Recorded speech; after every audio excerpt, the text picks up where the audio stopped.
Okay, it says we're live. It actually says we're live. So hi everybody. So this is Lynn Weems coming to you from A Different Kind of Better. I'm with one of my favorite people. Her name is Jennifer Fable.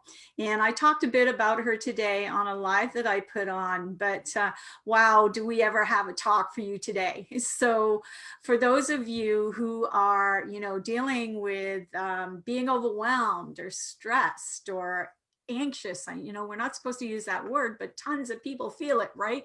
So today we're going to talk about all those things, and I want to talk to you a little bit about Jen. Is it okay if we call you Jen? Absolutely, absolutely. Okay, so Jen is a mentor, an author, a speaker, and everything that I am not. but we're both wonderful people, hopefully, right? So today I want to introduce you to A Different Kind of Better.com, and what we are is a member-based platform for wellness practitioners that practice in a different way. And we can definitely say that what Jen is going to bring you today is done in a different way. And our ultimate vision is to actually help the world. So we come on and we teach every Tuesday at 5 for half an hour on different topics that are going to help people with different wellness issues. And, it's free, right? And we love these people that actually volunteer and come on and make you aware of these different things that are actually available to you. I'm wearing my autism awareness sweater. I made a promise to my grandson, who is autistic and makes these sweaters, that I would wear it until the car parade in Toronto on, I believe it's October the 17th, I think, or 16th or 17th, that weekend around there. So you're going to see me in this every Tuesday until then. If you'd like to purchase one, please look up Diva Fashions, and I know my daughter Saren will post the link for you below. Please remember that a portion of the proceeds goes towards bringing awareness to autism, which is an important subject because it is a subject, an illness that is growing, unfortunately, or maybe we're just becoming more aware of it. But either way, they need help. So if you're interested, please buy one. They're so comfortable, and you'd be helping a really good charity. So we're going to get started. I think I'm going to let Jen tell you her story and introduce herself to you, and then I'm gonna ask her a few questions, and we'll just let it run from there. That sounds Okay, Jen. perfect. Thank you. Thank you so much for having me. It's always the elusive question though. So who are you? What do you do? I always joke that it's my marketing nightmare to come up with, explain to someone what I do in like a little snippet. In a nutshell, I offer emotionally focused coaching programs for anyone who is struggling with overwhelm, struggling with stress, struggling with feelings of anxiety and depression, just feeling those feelings, and is either sick and tired of the merry-go-round that the traditional system offers, or isn't quite getting where they want to go with it, because it's a tough thing to work with. And so I help people find the resources and find the healing they need at the emotional level. And I do this through my one-on-one work. I do this through, I run virtual healing circles every week, every Thursday night through Zoom. I have online courses that I teach that you can sign up at any time, and it's all through video. And I actually just launched my podcast today to be able to offer the information to people in a new way and just try to get the message out that no matter how broken you may feel, no one actually ever is broken. My story started a long time ago, officially when I was 19 years old, because that's when I received my official diagnosis. I was diagnosed with 7 different mental health issues: anorexia, bulimia, major depression, general anxiety disorder, obsessive compulsive disorder, suicidal ideation, and self-harm, which means, yes, there are scars on my body that I put there. In other words, broken. Every doctor I saw, every specialist, all agreed that I was broken. And I believed them, because when some very smart people with some really impressive letters after their name tell you that you're broken, it's only a matter of time before you believe them. And that's what became my story. And I held on to that story for a very long time. until I was able to find the resources, quote unquote, accidentally, if you believe in that, that brought me to where I am. And it was my path that allowed me to heal. After being given a statistical chance of recovery of 12%, I now am before you fully recovered, no medications, and thriving. And I now am honored to help others find that path. Wow. In a nutshell. And it's not very often that you'll meet people with 8 different diagnoses. Like I know I've worked with dual diagnosis before, when it comes to sort of addiction and a mental health disorder, but it's nice to have somebody that's going to come on and talk that actually has lived it, right? Yep. And it just makes it more believable because you've done this, right? And you've gotten through it and you're here to help other people. And this is why I have you here today, because I think your message is so important, because I think we have, a huge mental health issue that's going on, and we do not have enough help for these people. There's help out there, don't get me wrong, and I appreciate it. However, there's just not enough. And usually, even if there is, you can't get there fast enough. They need help today. And there's long waits for this help. So I'm hoping that, when people choose you, it's an alternative to that long wait, right? They have an opportunity to get some help almost immediately and get on the road to recovery. So your business is called Live Life Unbroken. I love your business name, by the way. I just want to congratulate you on choosing something that basically says what it is that you're doing, right? And so what does, when you say broken, what does like unbroken mean to you?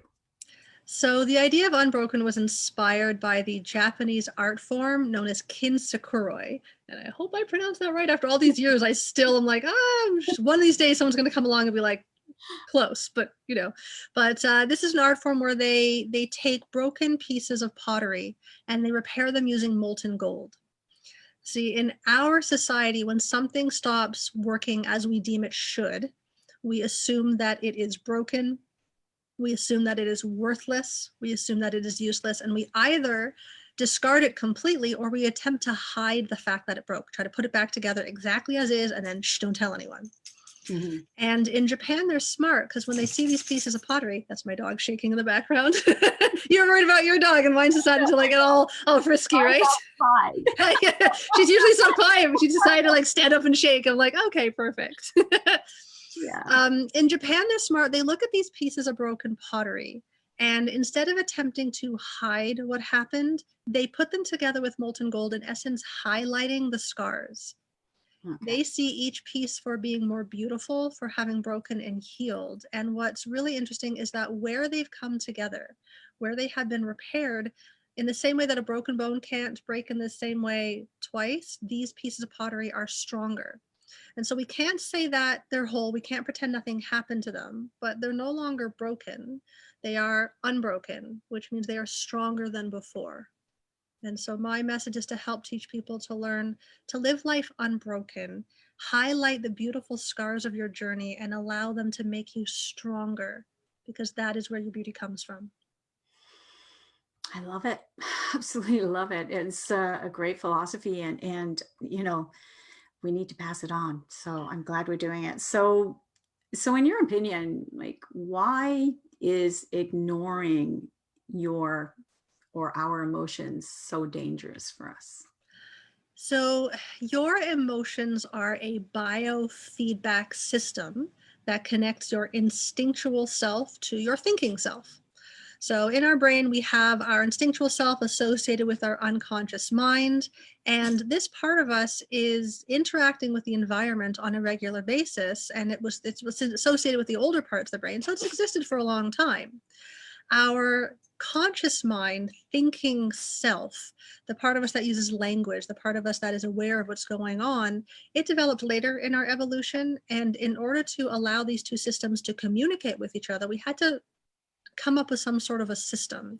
And the way we evolved was to use the movement of energy and energy in motion is emotion, because we are biochemical beings at the neurological and tissue level. And so our emotions are how our instinctual self, our deep innate intuition communicates and gets our attention and gets into our awareness. And so when we ignore our emotions, if we rationalize our emotions or we shove them down, or the newest in the line of fancy ways to repress is what's known as spiritual bypassing or spiritual repression, where we just release it to the universe and then pretend we have nothing we have to do. But the fact is we live in a three-dimensional reality. And so we need to know how to live our life in this reality. We can't always escape up into the ether. And so your emotions are meant to give you valuable feedback. Each one's meant to teach you something. So sadness teaches that there's been a loss, and it tells us that we need healing. But how many of us actually listen to that message and give ourselves the gift of healing when we're sad? And how many of us instead berate ourselves for being sad and try to tell ourselves that we have no reason why we should be sad? And anger is the emotion that teaches us about our boundaries, about it lets us know when we're giving too much or we're not receiving enough. And so when we ignore our emotions, we are ignoring this really powerful and important biofeedback device that connects us to who we are. And so that's why it's so dangerous to ignore our emotions. They are a huge part of us, and they are constantly giving us feedback. And when you learn to listen to them, as opposed to spend all your time telling them to try to go away and shut them up, life gets infinitely more fun. Yeah. So you have a pet peeve, right? I do. Yeah. And the pet peeve is about people who are being nice all the time, Yes. even Yes. at their own expense, right? Yes. So tell us a bit about that. So it's funny because probably about 5 years ago, I was at a training and we were talking about this idea of being nice. And we decided that it actually stands for not in compassionate empathy.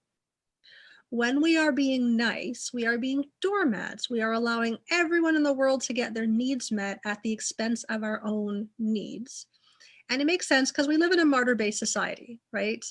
The idea that you have to sacrifice yourself for the greater good, and that if you want to be a good parent, you have to sacrifice all your needs. To be a good person, you have to sacrifice everything and give up your wants and desires, and that's what makes you a great person. And that's a wonderful thing. Being a martyr is a wonderful thing, except that we forget the martyr dies in the end. Mm-hmm. And that kind of leaves us in a bad place. When we are being nice, we're not necessarily being compassionate. And I learned this the hard way. I used to work in HR many, many moons ago. And the very first place I worked, I was told I had to fire someone who was actually my friend. Yes. And prior to her being fired, I was told I had to give her some instructions, like to make sure that she's doing her job right. And instead of telling her, hey, you need to be doing this better, I danced around it because I didn't want to upset her or be mean or hurt her feelings. So I wanted to be nice. And the outcome of me being nice is that she never really learned what she needed to learn. And so she had to lose her job because I was too busy being nice. So when we are being nice, we're not necessarily being compassionate. We are not necessarily standing up for and living our life the way we are meant to be living it. We are saying to ourselves and the people around us that I don't deserve, that I'm not worthy. And then we wonder why we walk around feeling so gosh darn unworthy all the time. And so I always say, don't be nice, be compassionate, have healthy boundaries, shine your light so bright that you ignite the light in others, because that's really our purpose here. Yeah. And I think sometimes too, the old me was the nice. Yeah. I would never actually tell people if I was upset with them. I would do what you did, dance around it. And, and I find that at this stage in my life, I just feel that it's better to actually say it. I do it diplomatically. I mean, there's a way to do things and there's a way to not do things, right? But I think, what it does to you internally when you don't express yourself fully, if you're keeping those emotions what's inside and never letting go, I think it can, do more than emotionally hurt you. It can actually physically hurt you as well. Absolutely. So I think we all, can learn a lesson or two from that. So the other thing that can happen too when you're nice is that it can lead to anger in either one of those parties, right? Either yourself because you're frustrated that you can't say what you want to feel. I had a situation like that yesterday. So I ended up just saying it. A year ago, I wouldn't have. But the other party can sometimes feel that anger too, because now they have to face the real truth, right? So, what's your feeling about anger? Because I know we mentioned that we were going to talk about the angry part of things today as well. Yes, and my job is to change your mind and all the listeners' minds about anger. So, if every emotion comes to teach you something and give you feedback about your environment, about yourself, anger is the one that lets us know about our boundaries.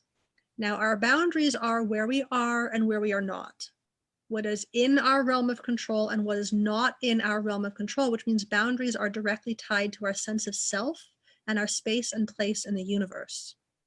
Now, since anger is the emotion that our unconscious mind instinctual self uses to get our attention when there's an issue going on with our boundaries, it means that anger is directly tied to our sense of self and our space and place in the universe. And it is the very first emotion that we are taught to turn off because it's not nice.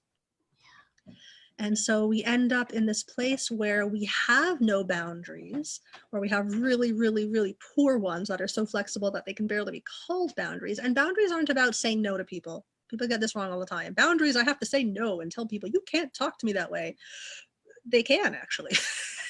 People are allowed to talk to you however they want to. Boundaries aren't about saying no. Boundaries are about knowing what you need and asking for what you need so you get your needs met. And when we do that, then we aren't angry all the time. We're angry because we're not getting our needs met, because we're either giving too much or we're not receiving enough. And receiving is the opposite of that. And as women in particular, we are really good at deflecting anything that comes at us. Someone offers help. No, no, no, I'm fine. Someone tells us we look nice. No, no, no. It's just how I fell out of bed this morning, which we all know is a lie. Right?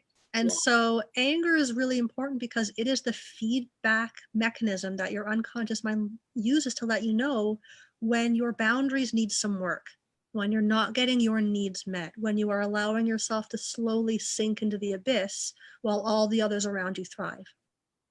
So I want to make sure I understand that because, we want to make sure our listeners have a clear understanding of that. So this is the way I'm interpreting what you're saying as a layperson. What I'm getting is that angry is the reaction, okay, to something that has created that. So action, reaction. But what we're supposed to do is not allow the precursor to happen. So are you saying that sometimes in life we let things happen or go along and then we get angry? It would actually be better to not allow that to happen, or am I misunderstanding the message? What I'm saying is that a healthy human being feels all their emotions, and anger is an important one. So it's not about creating situations where I avoid anger. When we live with other people in our environment, if you have kids or pets or a partner or friends or a boss or coworkers, I promise you, someone at some point, probably daily, is going to stomp all over your boundaries because they're yours. Right? And so they're meant to be fluid. They're meant to be like, if you think about a bubble, how you can kind of compress the edges of a bubble and it's got some flexibility to it.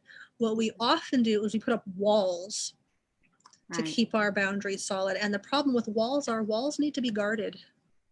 Okay. Walls take a lot of energy. Walls are about keeping people out and guarding your space and being on high alert all the time. Boundaries are about knowing what I need and knowing how to express and get my needs met. And we're surprisingly bad at that because we're not taught to care about our own needs, because it's a martyr-based society where we should care more about other people's needs because that's nice. So how does anger fit in with all the other emotions then? So in the branch of psychology that I practice under that umbrella, the emotions are actually arranged in a hierarchy. And it goes, I'm going to use my hand if you can see it on the screen. This is my high-tech version. So It's anger at the top, then sadness, then fear, then hurt, then guilt. So these are all the negative emotions in this hierarchy. So anger, sadness, fear, hurt, guilt. Now, let's say you're going along in life and something happens, a boundary's crossed, you're human, you interact with another human, and you get angry. Only you've been taught that anger is not nice and you should never feel angry and you have no right to be angry. And then instead of feeling your emotion, you justify why the other person did what they did and you convince yourself that you shouldn't feel angry. So you repress it.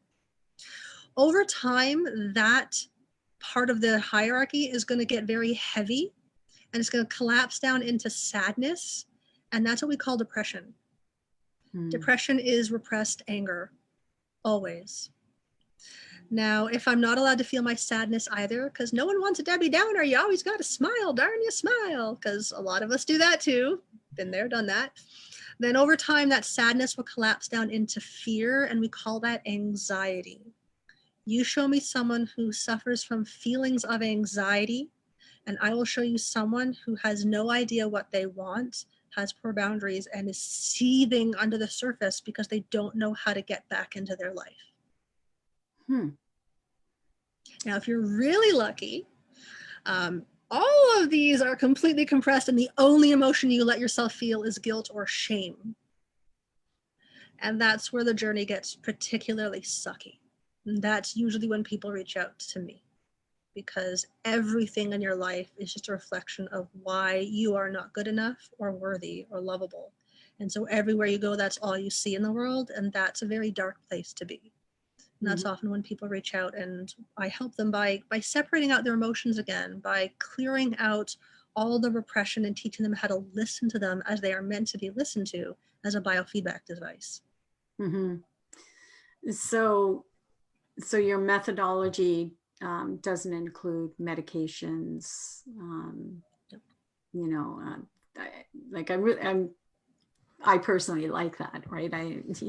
Not that I'm totally against all medications. I think there's a definite need and a place for them at certain times, but it would be nice to, be able to control this without medications, if at all possible.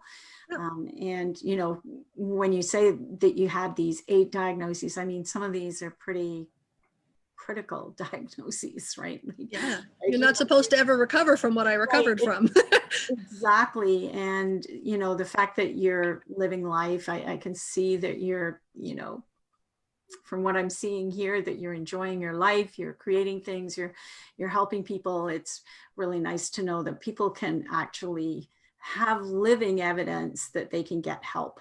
So I guess what I wanted to ask you too is, so we have these people that are struggling with feelings of overwhelm and anxiety and stress and anger. What's a good first step for them to, their journey to recovery from this? Absolutely. And I just want to put it out there that in terms of the medication, I always say better medicated than dead. Oh, absolutely. Right. Medications 100% saved my life and I don't need them anymore. So I want to encourage anyone who needs them, please stop shaming yourself for requiring them. That's totally okay. And medications are great because they stop you from driving off the cliff of life. And that's a wonderful thing. And once you have stopped that car from driving over, you're now left with a life of just staring out at the cliff that you once wanted to drive off of. And so what you need to learn how to do is do a 3-point turn, because there's a whole world behind you that is not that cliff. And one of the first steps I recommend for people is something called anger work. And it is a 5-minute process. It is super easy. It seems like it's not that big of a deal. And for anyone who is struggling with overwhelm, struggling with feelings of anxiety or depression, using this technique on a daily basis, well, honestly, I tell people that if you do this every day for 30 days, miracles will show up in your life. Things that you didn't think were connected to your emotions at all. Crazy. I've seen crazy things happen when people do anger work. I've seen people get the job they didn't think they could get. I've seen people get the home that they didn't think. Like, it's really impressive what happened. And there's a whole stacked amount of information as to how this works. But in terms of the what to do with it and how to actually use it in your life, you're going to get a timer. You're going to set the timer for 3 minutes. And for 3 minutes, you are going to move the anger physically. So anger is a very physical emotion. So we can't think it away. And since throughout our day, we tend to get ticked off and then we put it in the back of our head. And by the time we come home, we're like, it's in the past. We never really get back to it. So we need to bring it back up into our neurology again so we can access it. And so anger work starts with doing something physical. You can punch a pillow. You can strangle a washcloth. I like that one. I can slap it. I've seen people take paper cups and crush them. You can kick a pillow. Please, if you're going to use a pillow, don't use the one that you sleep on or one in your guest room. It's just icky karma to like put all your energy into that and then sleep on it. So you're gonna do something physical, even if it's just taking a marker or a pen and just scribbling on paper or tearing paper. So something physical for 3 minutes just to get that emotion up to the surface. Then once the timer goes off, and you must set a timer because time moves very differently when you're feeling your emotions, so set a timer. You're going to then reset it for 2 minutes, and for 2 minutes you're going to put your pen on a piece of paper in your journal or just a blank piece of paper, and your goal is to write for 2 minutes nonstop.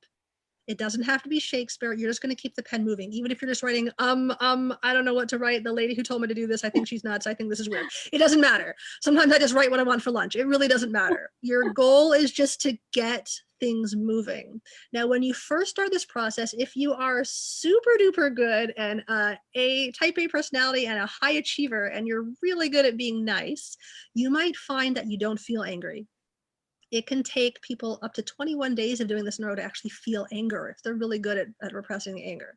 So in the beginning, you might feel numb, you might feel silly, you might feel sad, you might cry, you might laugh, you might think that it's the dumbest thing in the world and you're just going through the motions. It's fine. It doesn't matter. The only way to mess up this process is to not do it. So literally whatever you do is perfect. So 3 minutes of something physical, 2 minutes of just pouring out all that garbage in your head onto a piece of paper, and done. That's it. And it is incredible the transformation that will happen in your life just doing this one little thing. Well, I'm gonna have to try that for sure. It's fun. So that's anger. What about people that are, feeling this overwhelm and feeling anxious? Like, what is there a tip you can give for that as well? Absolutely. So since anxiety is a result of that hierarchy being squished, anger work absolutely works for that. And in the moment, if you're having feelings of overwhelm, you can't be like, excuse me, and then like leave the room to go punch something. Sometimes your life doesn't lend itself to that. And so in the interim, what you can use is something called learning state. Now, learning state is called learning state because when we teach it to kids or anyone in a classroom environment doing nothing else, they'll go up an entire grade point average. Because in psychology, we know that learning is state dependent. So whatever emotional state you're in when you learn something, if you want to recall it more readily, go back into that state. The problem is we tend to not manage our state. We don't think we can have any control over that. So we just, whatever state we're in is the state we're in, and that's it, right? What I love about learning state outside of a learning environment is that it is impossible, neurologically impossible, to feel a negative emotion in this state. So the first step is to turn your eyes up to the ceiling and find a spot on the ceiling that you can look at comfortably. Now, the operative word is comfortable. If you're attempting to look at the back of your own brain or it hurts, just bring your eyes down a little bit. So high achievers, I've seen people like try to get up there. It's even if it's just where like the ceiling and the wall meet, that's perfect. So you find this spot on the wall, and then you take a nice deep breath in. And as you let the breath out, you get very focused on the center of that spot. You want to try to ignore all the information around you. You get super focused. Then you take another deep breath in. And this time, as you let the breath out, you keep your eyes on the spot, and you'll start to notice that without doing anything at all, your awareness is going to start to naturally shift into your peripheral awareness. And then keeping your eyes on the spot, but using only your peripheral, you're going to explore the space to the left and the right. So at this point, I have my eyes on my spot, but I can actually notice the entire room. And then when you get to the very edge of your awareness, you're going to imagine that you can wrap the awareness behind you. You're going to imagine you can see the room behind you, feel everything behind you, sense it all behind you. And then right behind your head, you just lock it in. And then you bring your eyes back down. And that's it. And I work with people who have some pretty intense panic issues. I had one woman come to see me, and in the middle of the session, she's like, Jen, I'm about to have a panic attack. I'm going to lose my you-know-what.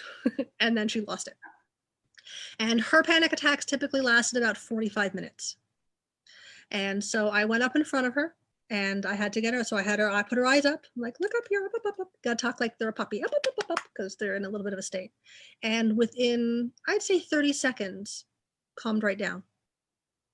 So if someone is having that feeling of overwhelm in the moment, when you put your eyes up, it is neurologically impossible to access your emotions. In neurolinguistic programming, we actually study eye patterns, and to access feelings, your eyes have to go down. When you picture something, your eyes go up. And so when your eyes are up, you can't actually access your feelings. It's why, as women, we know this. What do you do when you don't want to cry? That's exactly what I do. Right? If I'm in a theater and I don't want to see people see me cry, I do the look up thing. Yeah, you do the eyes up, and then this is so your makeup doesn't run down your face. It does work. So first eyes up. So the eyes up gets you out of the negative. Right. Moving into your peripheral takes you out of your foveal awareness into your peripheral awareness. So you're actually getting more information in. And then as soon as you induce your imagination to imagine the room behind you, you actually access different brain waves that are associated with relaxation. It's the alpha brain waves. It's associated with good concentration. And when you get really good at this state, you can do it in 30 seconds or less. Wow. And I always let people know, you don't learn CPR when someone's on the floor in front of you needing it. You learn it beforehand so that when someone's on the floor, you have access to it. So I would recommend to use this tool when you are not feeling overwhelmed, so that when you are feeling it, you can access it easily. Yeah, that's really cool that you actually, this woman actually had her panic attack while she was with you, because you get to actually see what she's going through. Yeah. I've had panic attacks in the past, actually, so it has been part of my life as well. So I really understand how people do this.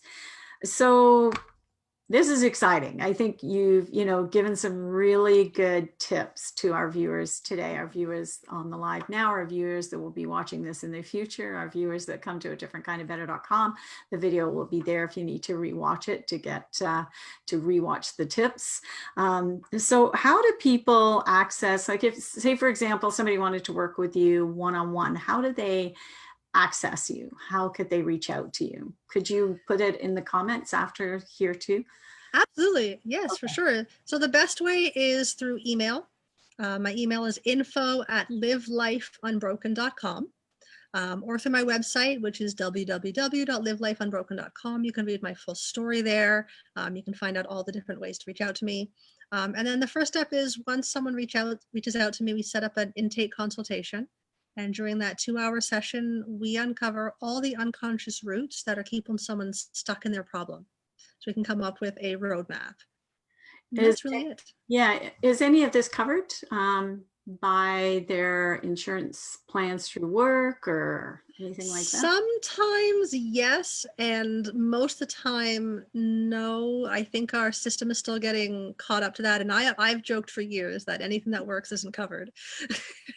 I know it's an unfortunate truth in some respects. I'm not saying it's an absolute truth, but I think that our system is still catching up to alternative methods of healing. So in order to offset the fact that it doesn't always get covered, I like to joke that I offer the world's most flexible payment plan. I'm way more concerned about working with someone who's ready to change their life. Money is a detail. I always make it work for someone. Yeah, and that's one of the great things about our membership. It's usually people that, more interested in getting people back to some sense of quality of life in whatever area they're struggling with, more than the per se getting the money, although we are a business and we do have expenses, but it's really nice to hear that you say that you're willing to work with them on, payment plans and things, because the main issue here is to get help, right? Yes. To access help wherever that may be. And I'm a firm believer, I know, what you said is correct. However, I believe that we need to put ourselves as a priority. I think our health, whether it be physical or whether it be emotional, it's number one, because without it, we have nothing. Absolutely. And I always tell people, we exist on 4 realms. We have our physical self, we have our emotional self, we have our mental self, and we have our energetic or spiritual self. Right. And oftentimes we start on the physical, diet, exercise, medications, that's all great. And then from there, we like to jump up into the spiritual and do yoga and meditation, because that's awesome. And even if you are pristine in your physical and your spiritual practice, that's still only 50% healing that you can achieve at best. Your mental and emotional are actually the bridge between them. And that's why I started, so I launched an online course and a podcast called Bridging the Spiritual Gap, how to bridge the gap between your energetic spiritual self and your physical reality. And that bridge is your mental and emotional self. And it's so important. And it's the part we like to skip because, let's face it, most of the time emotions feel icky. We don't know what to do with them. And we don't have someone to lead us through them in a way that works for us. Yeah. And so anything we can do to work on our mental and emotional self just fills in the gaps of our healing so that we can actually have real health, not just learning to manage dis-ease or unhealth in the body. Right. Well, Jennifer, I can't thank you enough for being a guest on our show or our webcast, whatever you want to call it, our Live at 5 on Tuesdays. I'm sure it's going to be so helpful for a lot of people. Thank you.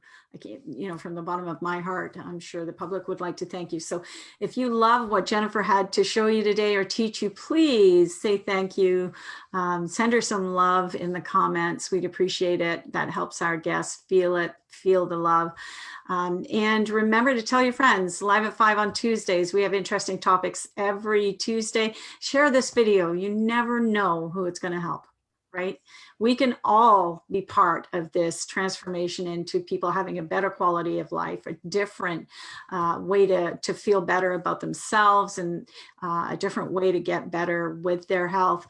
Share it. We need the help. Let's create a huge vision here. Take care, everybody. Have a great long weekend. Happy Thanksgiving to all our followers. We love you. Take care, and we'll see you all soon. Bye for now.